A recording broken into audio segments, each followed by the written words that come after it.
Chapter 1. The Inner GPS. Spirally tendrils of the pictures and feeling of the dream floated about her head. They swelled and contracted into a compelling urgency in response to an underlying feeling of doom. The alarm cheerily sang with a jarring intensity. She pulled her covers tighter, not quite ready to shift perspectives. Immediately, rain pittered on the tin roof, and the sounds of the creek along the small cabin reminded her of where she was. Morning birds squawking outside the window as if on purpose, not letting her drift back to sleep. There were images of last night in her mind: the table, the trees, the cutting down, the weak, the strong, the children running around and around the circle of wise bears, the warnings, the advice, the counsel. They stacked up upon each other like pages from a story and lay heavily on her small form like pages from an ancient book. As she unfurled from the covers today, it gave her the impression that she was opening up a book and stepping out of it, almost but not quite like a butterfly from a cocoon. Today she was an unfamiliar character in a familiar room, yet the room seemed altered and changed too. While she tidied up the quilt on the bed, she had the impression that the last part of her life was over. The cover was closed. That book was now finished. No matter how much she might want to go back into it, it would still be slipping into a new story. The past was past. It had been a struggle to the last moment, but the more she tried, the more it had slipped away. Ripped away was more like it.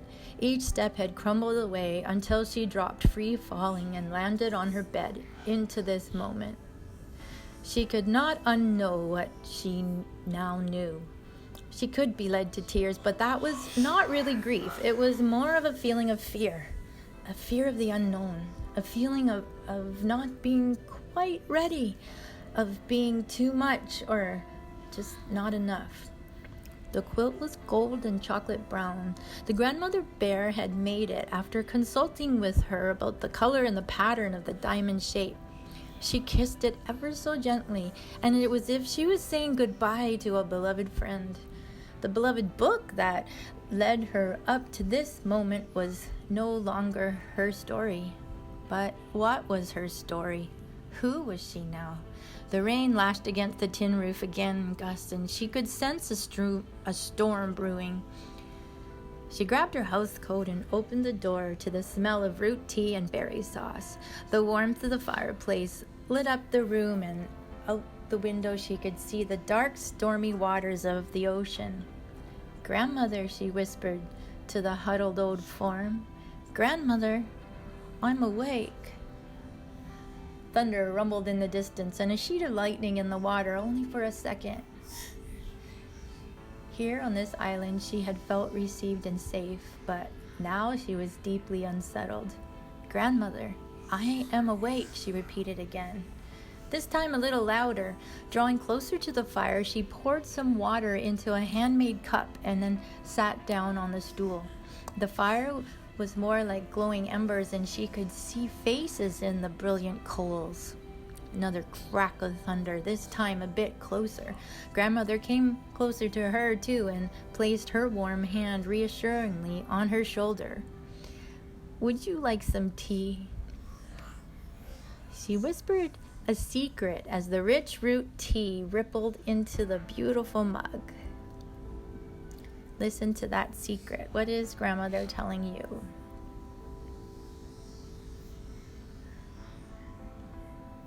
Silently together they watched the last bit of flame dance through the coals. The color tones subtly fading from brilliant to dull. The message was so clear in just a few words. In her mind's eye, she became to form what she was going to feel like when she reached her destination. The fear was dispelled, and it was replaced with an awe and a feeling of surrender. With each sip, excitement started bubbling up, and she smiled as another thunder roll and lightning took place far above the tiny cabin in the woods. The door opened and Grandfather Bear came bustling in, wet and shiny.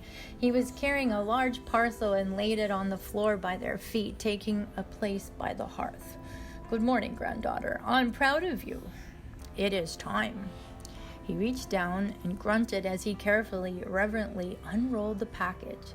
Inside were many small parts and pieces of all sorts of curios and strange pieces of small machines, gems, feathers, buttons, golden and copper wires, ancient-looking carved circuit boards.